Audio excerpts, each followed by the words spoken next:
Hello, and we have another Saturday food support group.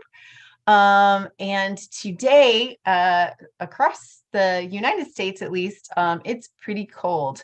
And I actually woke up to 3 inches of snow. I was not expecting. They had not forecasted that much snow, and so I was quite surprised. But I'm excited because today I get to go on a hike with my son, and he is like giddy excited that it snowed. I was thinking, oh, it snowed. We're not going to go hiking. And he is like, no, we're definitely going hiking. And I'm like, okay. So we're definitely going hiking in the 3 foot of snow or 3 inches, sorry, 3 inches of snow. Which is, it's not like it didn't even stick on the concrete. It's not even on the road or anything. It's just in the grass, 3 inches. But thank you guys so much for being here. And to start us off, Amy has quite an interesting story that she had an experience with a cow yesterday. Or yesterday in the last couple of days. So go ahead, Amy. Oh my gosh, have I ever? I will never look at a cow quite the same way again. Pretty intimate. Very, very, let me tell you, we were laughing about it. I'll get to that point. So some friends of mine called, and this friend is on bed rest. And she's like, you know how you said if we had any extra produce, I could, give it to you and you could process it so that we could, not lose it. And I said, yeah. She goes, well, my uncle owns a dairy farm, and one of his cows fell and broke her leg. And he said, she said it split open. So we don't, rehabilitate cows. So he offered us this free cow, but we can't process it ourselves because she's on bed rest and they've got 3 young children. So she's like, would you guys be interested in helping? We processed 30 plus deer last year and then 2 bull elk as well. So I'm like, yeah, we can totally do that for some free cow, 100%. So we drove And have you ever processed a cow before? not a cow. The bull elk are really similar in size. They're very close, but the cow, she's still she was a massive cow. Um, so we drive an hour away, we get there, and this beast is laying in the mud.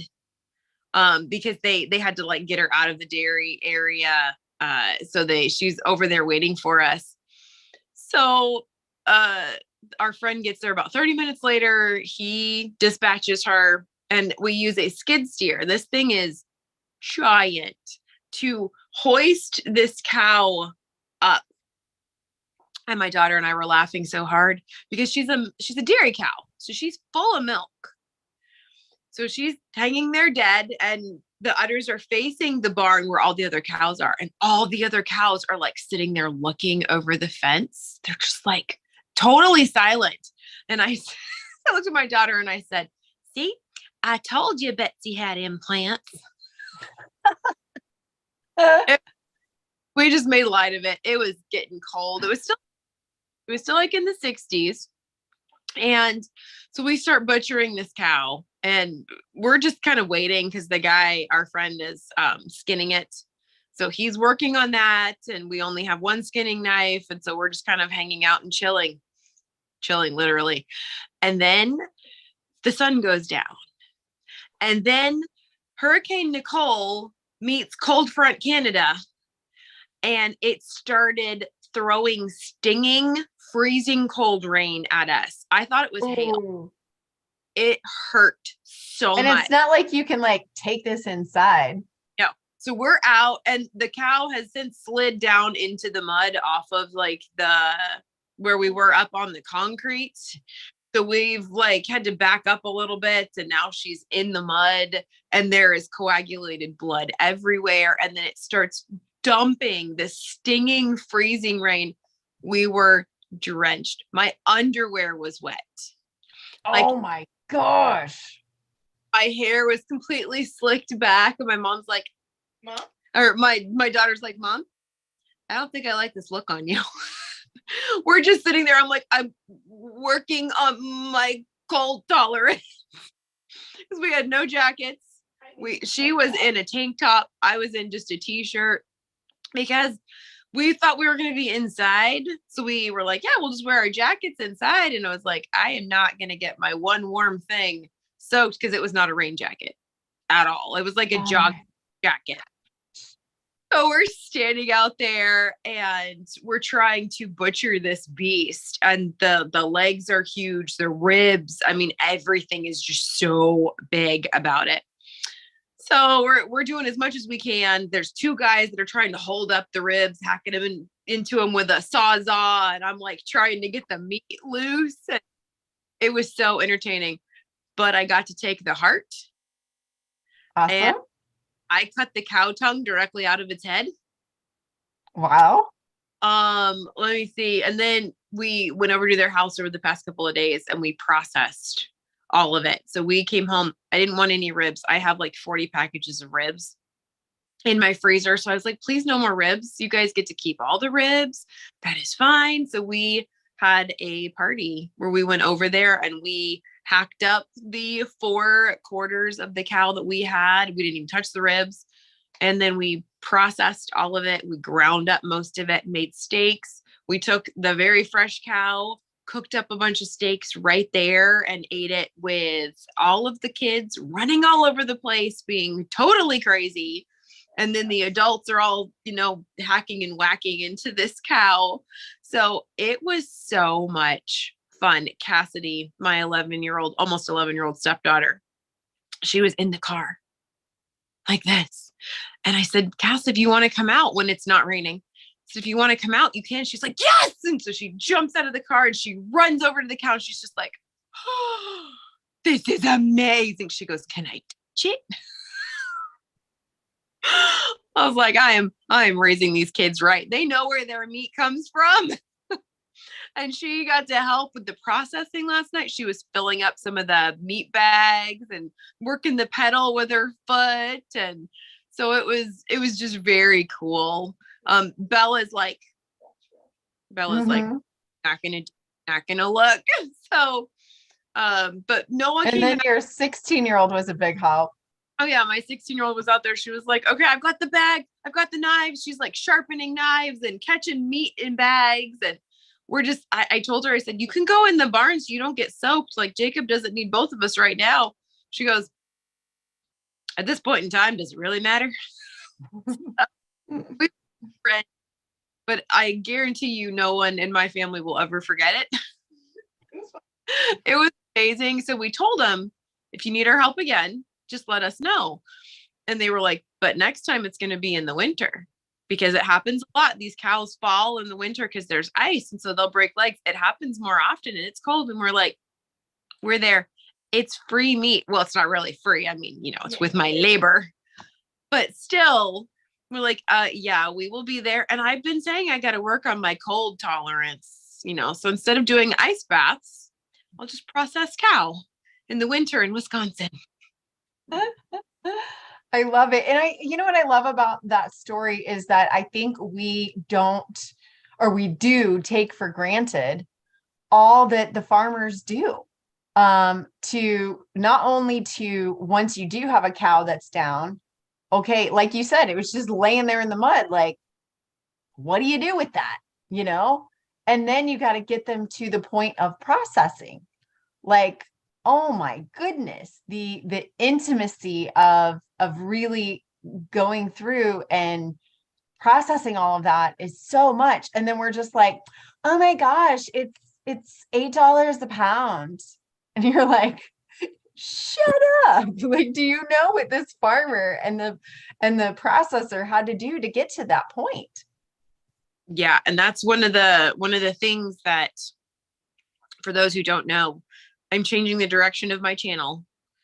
I think I'm gonna keep the name Carnivore's Angel, but I'm gonna add a little like tail to it, and it's going to be low carb prepper. Ooh, I like it. Because that is really where my passion is, and my channel has always been about whatever I'm doing in my life. I'm not going to change for anybody else. And what I'm doing, I think, is very applicable to the times. And the reason I say that, I've heard, I think, 3 different predictions that beef could go up to $50 a pound in the next 6 months to a year. Yep. That's not sustainable for me. And the reason, and I can explain to you why it's going to go up that much. That is because inflation has made the animals' food costs and water even so much higher. The farmers have to pay for that up front. So what used to be $4 a bale is now $16 a bale for hay. And the feed and then the medications and water is more expensive. All of that costs more. Electricity costs more. And so what the farmers are having to put into it now is going to overflow to the consumer, but it takes anywhere from 12 to 18 months to catch up, which is why the cost of eggs have gone up and why the cost of chicken has gone up, because there's so many problems with paying for affordable foods. It has to spill over to the consumer because the farmers, they're barely making any money anyways. Oh yeah. And so a lot of them actually have had to close down their ranches and their farms because they can't feed their animals. So they've had to stop after generations of farming. They've had to stop. And I saw the comment that said, this is why regenerative farming is so important. It depends on where you are. For us in Wisconsin, you can't do the regenerative farming where they're just on grass on the ground all the time because we have 5 months of winter. So you have to have your hay bales put away. And to put enough hay bales for those animals, it generally requires some kind of machine to be used, which is using gasoline, which is all of those things do end up still kind of coming in, because I do know regenerative farmers, they're not getting away with it either. Their cost of living for everything is going up and they have to make money on what they're doing. And if their business is regenerative farming, they still have to pay their bills. So that means that they have to raise their prices too. And so I thought the same thing, India. I was like, regenerative farming should be the answer. And then I talked to one and they were like, yeah, no, I would love to say that, oh yeah, my cows just eat grass all year long. So it's fine. It doesn't really cost us any more. So it was like, oh, it's so frustrating. And then the weather is not helping at all. I mean, snow.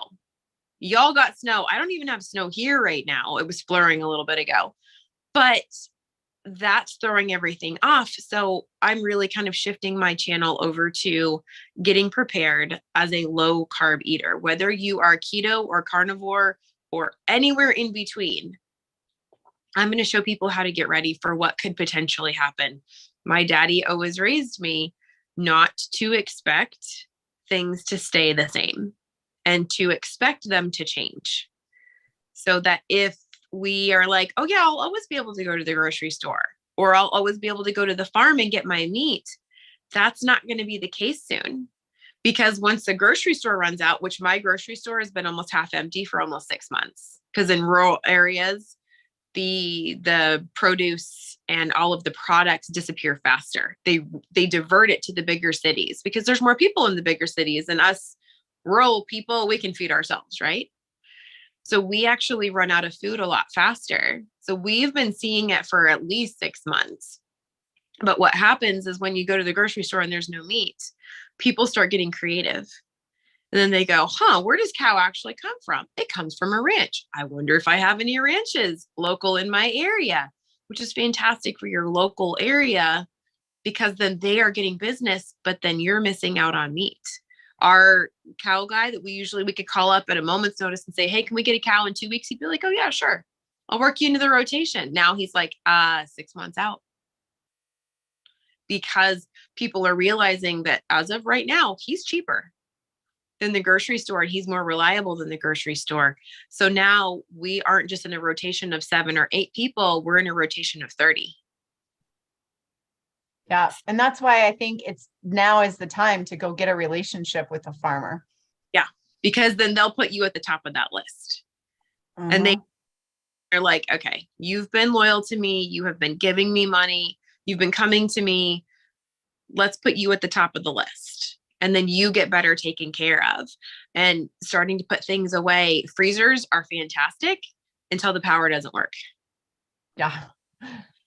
The power was an issue in Texas a couple years ago when they had that cold spell that came and froze everything and nobody had any power and the toilets were exploding because the water was freezing in the bowls.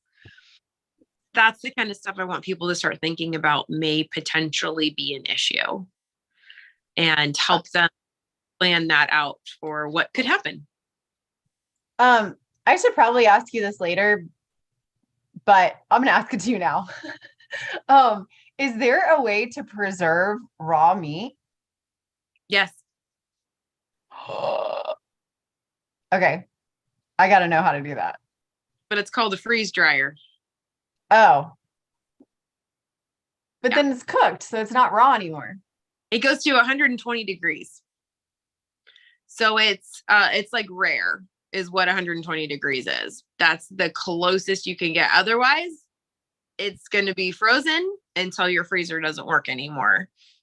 Which is one of the reasons I am doing pemmican, because I fell in love with the carnivore bar and I was like, I cannot risk wasting 3 freezers full of meat well, right now it's not a problem. It's freezing cold in Wisconsin. And if my power goes out, my deep freezers will hold their temp for at least a week. And if it's below freezing, then I could probably just like open the tops and be like, have fun, friends. But I don't really, I can't really say that to everyone else because they're going to live in places that aren't freezing or your freezers are in your houses. So yeah, the raw meat frozen is always going to be best. Freeze dried is going to be the next best option because it goes to 120 degrees, which is still like very rare. And if the chunks are big enough, it doesn't really cook the middle of it because then it goes down to negative, I think it's like negative 40 or something. I don't remember. It's something ridiculously cold. But I actually have ground beef that I did that was raw that I freeze dried. So I have little astronaut ground beef chunks.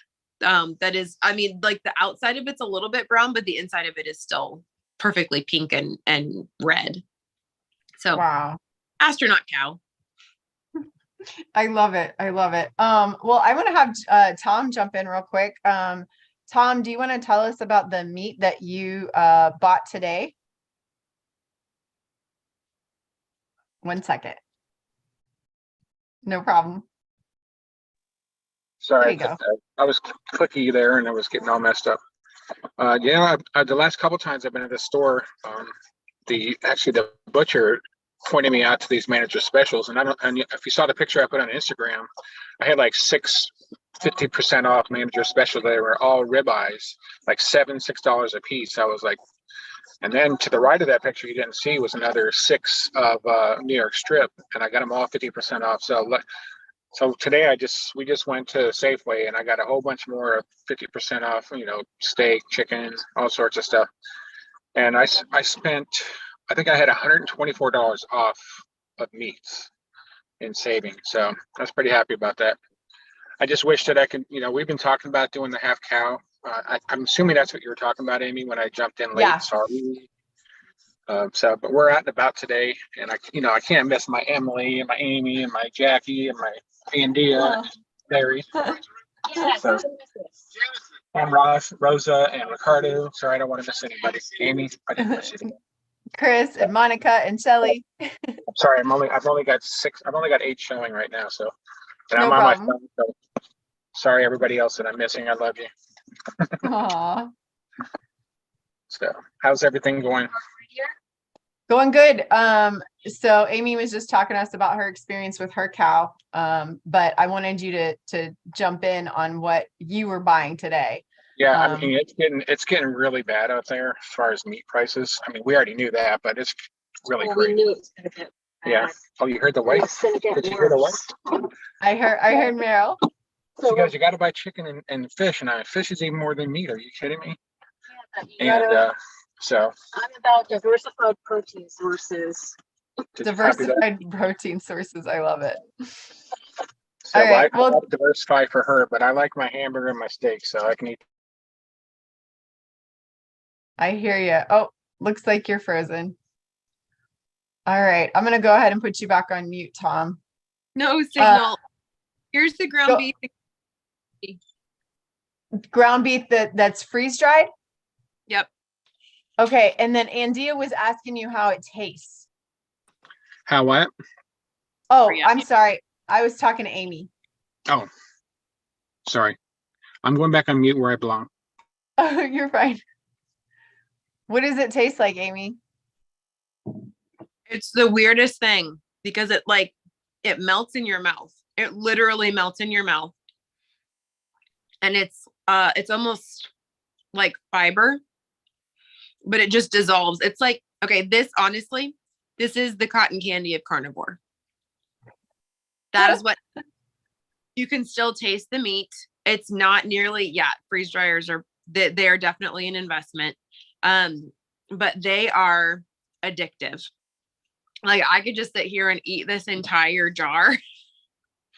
And sometimes I'll put a little bit, it's legit meat popcorn. It's so soft and so flaky and fluffy. I love it. And I could just sit here and like pop them one after the other. But you know, when it hits your tongue, cotton candy would hit your tongue, it would just dissolve. That's what this stuff does. It just completely dissolves. So I love them. They're very fun. Some people freeze dry candy and I just freeze dry raw meat. So Andia says, are freeze dryers expensive? Mm-hmm. Yeah, ours, Like hundreds, 500? I think our whole setup was about 4,000. 4,000? I was thinking 500. Okay. They are really an investment. I'm working on getting an affiliate with Harvest Right because we've had ours for 2 years now. And we actually got the oil-free pump so that we didn't have to replace the oil in the pump because you have to replace it every few cycles after you use it. But it was, I think our whole setup with 10 trays, and we got a few other things like the Mylar bag sealer, the tray mats. There's a silicone tray mat that we got as well to line all of our trays.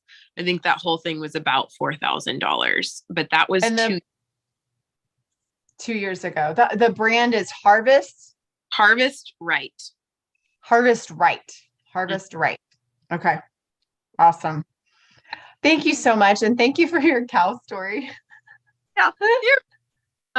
There's your jokes for the day. Oh my gosh. And it is so intimate. And for me personally, I think it fulfills that cycle of life. I really like the fact that you were able to ground with the meat and that you were able to show the kids like I mean, talk about homeschooling. Like that was a great science lesson of this is where our meat comes from and this is how we harvest it. So awesome. Thank you, Amy. Jackie, go ahead.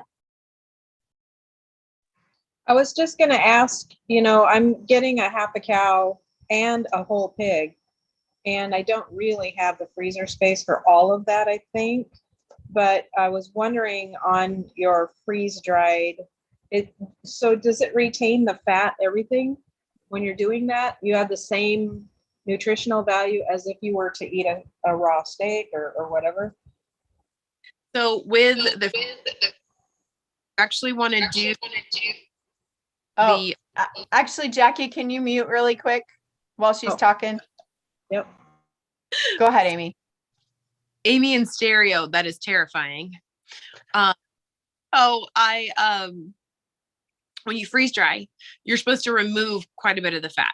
You can freeze dry some fat, but it takes a lot longer and it will go rancid faster.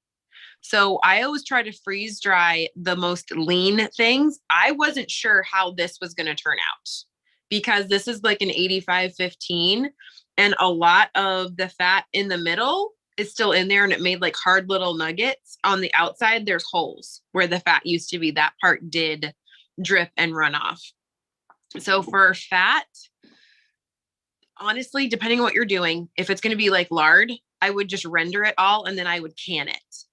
I would put it, when it's nice and hot, I would put it into mason jars, put new lids on them and let it self-seal. there's no reason to really do much more than that because lard is so good. Same thing with tallow. I would make sure to render it and let it cook for a long time until there's absolutely no bubbles, no water in it whatsoever, no protein. Strain it, put it into jars. Same way, so that when you take your freeze-dried meat, you can reconstitute it with water and then add your fat in later, because freeze dryers and fat, they don't really work super well together. We did heavy cream and it completely changed the taste of it and the texture of it. A lot of people are like, oh yeah, I do sour cream and it's the same. And I'm like, you are not a carnivore. You are not a low carber, and it does not taste the same. It is not the same. Same thing with glassed eggs. I don't know if you guys have seen, people are talking about glassed eggs. My daughter at the time was standard American diet. She cracked open these eggs that have been glassed in a lime solution. She's like, oh yeah, they taste totally normal. They're a little runny, but they taste totally fine. I was gagging because, you know, carnivore nose is a thing and we can taste things that are like butter is sweet. We can taste those things. I could taste the lime. It was so bad. And I was like, oh, I was like, maybe if I put it in a recipe, it'll work. And I tried putting it, the entire thing tastes tangy and metallic, and I couldn't eat it. And she was like, oh, I guess I'll eat them. And I was like, no. So be aware that if you are low carb in any form, those things are not the same. People say that they are, but when you're inflamed from standard American diet, then yeah, maybe, but no, it's totally different. Hopefully that answers your question, Jackie.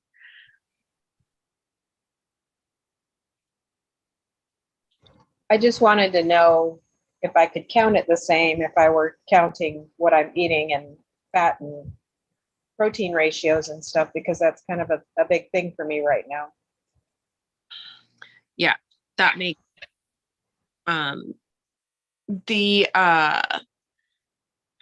I think Chronometer might have some freeze dried options in it. I can't look because I'm on my phone because my computer's updating. But I think that they may have some freeze dried options. What you can do is just look up, I think 4 Patriots has a freeze dried beef option. I look at those. I'll go look at someone else's freeze dried product, and then I'll either put it into my app as my own recipe, or I'll, you know, track it by hand. And that's generally the way that I track the things that aren't in the apps, because they are very different. But then that way you would know most of what you're getting from your freeze-dried meat is almost all protein. And then you know exactly how much fat you're adding because you've separated the two, so you can add in as much as you want. So you would count most of the freeze-dried meat as pretty much mostly protein, and then add your fat in later. Yeah, it sounds like there isn't an option to freeze dry fat. You're going to have to go the cooked route, the tallow route.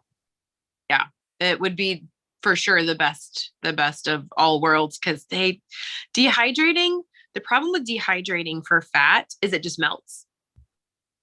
So because I make the dehydrated ribeye or dehydrated New York, and some of it will stay. There are big chunks of it that stay, but then I have a huge puddle in the bottom. So then it's like, how much of the fat cooked off? How much is still in there? And then it really gets muddy. So that's why I like to do super lean for dehydrating or for freeze drying. And then I add my own fat so that I know what I'm getting if I'm tracking. So that's the safer way to do it. You're welcome. Awesome. Thank you so much. Great question, Jackie. And Dia, I would love for you to talk to us about the new journey that you are on right now, because so many of us in the carnivore low carb community have removed the toxins in our food, but our skin is this organism that absorbs so much, and our airways absorb so much. And you have found how to detoxify even more, to remove more from our environment. So go ahead. Yeah. So this is not new. I've been working on this journey. Sorry, it's new to me. No, it's okay. It's 4 years for me. I've been working on this. And so I want to just share a little bit about really quick about the founder of Toxi Free. Her name is Laura, and the reason why she made this business, like this store. And it's TOXY free. Yeah. The website's Shop Toxi Free, and Toxi's with a Y. I can put it in the chat. So basically she started because she was has an autoimmune disease, and I won't go into super details, but her story is on the website and stuff. But she eats carnivore, and she learned that she needed the most impeccable ingredients. And until her body got those impeccable ingredients, that nutrient dense food, she would always be hungry. Now I am in the also same boat. I always yo-yo dieted, and I've always been hungry. It's because boils down to the fact that I've never given my body the nutrients it needs. Anyways, so what she did was she found the impeccable ingredients. Well, then she started to think about, well, I'm cooking it in this pan, and there's chemicals in this pan. Like there's Teflon or whatever, or forever chemicals or whatever. She kept it just kept snowballing. And so basically she needed to protect the nutrients. And what she found by starting this journey and eating this way is that a byproduct of turning her whole life and home into toxi-free options, it made her the happiest person. And she did not even realize that was going to happen. And so her mission is to help everyone feel this way. And it can be overwhelming because I'm not talking about just food here, people. I am talking about your everything in the home. Razors, Your yes, underwear, yes, your all the clothes. things. Like just take a look at what you have on you right now. You have pants, you probably have underwear on, you have a bra, you have a shirt, you might have glasses, you might have contacts in, you might have earrings on. She has found the most impeccable, organic, natural, and it's really all about going back to nature. And nature does provide in a beautiful way and brings us so much joy. And she teaches you little tiny shifts. So she has a membership to help people along the way. And that's where I come in. So I am the toxi-free coach for that membership. And it's not just about our food. It's how do we now protect that food? Because when you think about it, we're buying these wonderful, beautiful animals who have been raised impeccably by farmers who test their soil. And remember, we are what we ate. So I actually started my journey eating meat from the grocery store. And that is technically, when you boil it all down, if the cow was eating grain, you're eating grain. So you're not really grain free if you're eating meat from the grocery store. Now, I know I'm getting nitpicky here, and this is it, but this is how this all came about. So I just don't want to, I guess, overwhelm anyone. But if you have questions, please reach out to me if you have questions, because there is Laura has created a system, and she shares her system with us. And the whole reason she made the store is so other people didn't have to do all this research. Like she always uses the pen as an example. So she found a plastic-free pen, and it took her like 9 months. Now, if you're a mother with small children, are you going to do the research to find a plastic-free pen? No, you're not. So she's done all the research. She's found plastic-free options for many things that you wouldn't even think of, honestly. So she is a blessing in my world, and I am so excited to be able to share this information and teach people this way of living. It's definitely a process, unless you're a really rich person, I guess, and you can just change everything out in your home. But really, when you think about it from a sustainability standpoint too, you don't really want to do that. If something's perfectly working, you use that thing until it's ended its life and you can't use that thing anymore, and then replace it. replace it with whatever option. Maybe it's wood if you were talking about plastic. And so, yeah, that's kind of it in a nutshell. I hope that all made sense, but basically it's starting to happen, and it has started to happen like about a year ago. I started experiencing those promises and all of that joy and happiness that Laura promised that would happen. And I'm also more sensitive. So actually just this past week. So I finally got rid of my sports bras that had, nylon and everything in them. And it was really hard for me to let go of that. Took me a really long time. Those are really expensive bras. I had probably over $1,000 worth of Lululemon bras because that's really all I wear. And I have stacks of like a stack of leggings like this from Lululemon. That's like $1,000. We're talking over $100 pop for these leggings, and I live in them. And just the last week, now I say this all because a lot of what I'm going to be helping people with is detaching. So I was really attached to all the cute things, the trends, and all the things that as consumers we're kind of like, hey, this is what's in, so this is what you buy. And it has been a lot of hard work detaching. I mean, I'm on year 4 and I'm just starting to let go of some of this stuff. But anyways, my point is I was wearing them the other day because it was the only option. I had to do an event. And so I needed to, I had to wear them. Anyway, I'm wearing them and I'm starting to feel now because I'm like more, is it desensitized or sensitized? I'm more sensitive to plastic on my skin or polyester, basically. And I'm even finishing up the shawl, which is actually knit with superwash yarn.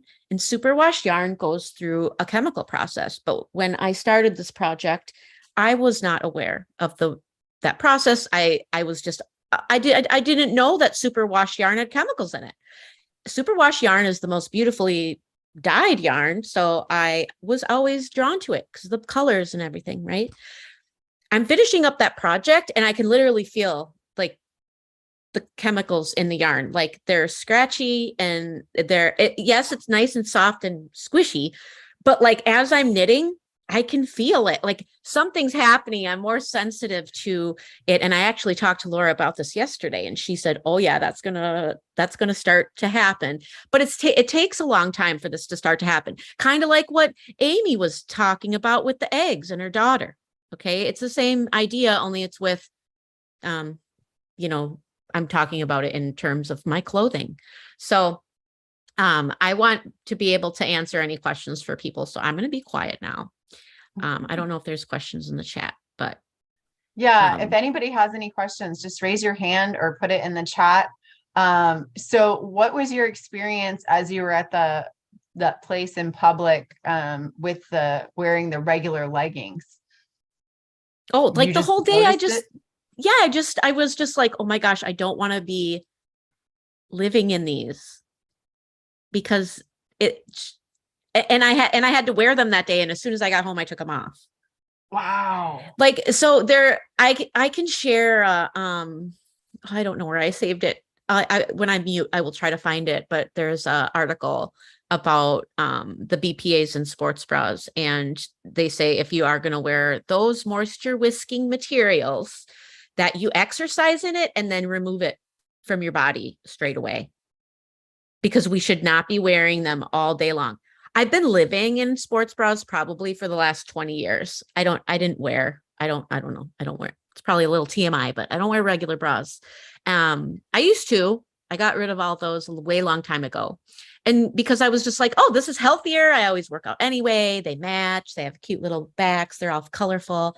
Like I had a lot of them. And, it was, they're not good for me. I pray, wow. like, I'm so happy that I didn't get sick from them. And who knows, maybe I am sick from them and it hasn't manifested yet. I don't know. But I'm just Um, talking. So that's just an example of a little shift. Okay. So coming back full circle, that's an example of one little shift. Can you imagine how many shifts there are? Just they break it down of the areas of the home. There are a lot. So Toxi-Free exists to help you. And so it's not as overwhelming because it can be really overwhelming. Well, and it is overwhelming whenever I sit there and I go, okay, I Google Toxi-Free sports bras. I'm like inundated, and then I don't know if they're lying, and I don't know if there are the right, things in it. And that's what I love about Toxi-Free is she's already done the work for me. Like I just have to go shop Toxi-Free, and then I'm like, okay, like I know that I know that I know that she's done the work. And so the question that Rosa had was, what products would you say are the big items that cause the most harm? So what would be the big thing? Good question, Rosa. So in the Toxi-Free membership, there's a reason why Laura has the order of the things she teaches people, and she teaches the most, like the things that you get the biggest bang for your buck. And the biggest thing she tells people to do first is address your water. So Water. so I have the under the sink water filter system Aquasana, and that is the best one. She's done all the research. It's certified by I think it's the NSF. It's a reverse osmosis, and that is the water filter system that, like, ask me, oh, well, what about that one? That's the one. So that's the one that's tested. It takes out all the fluoride.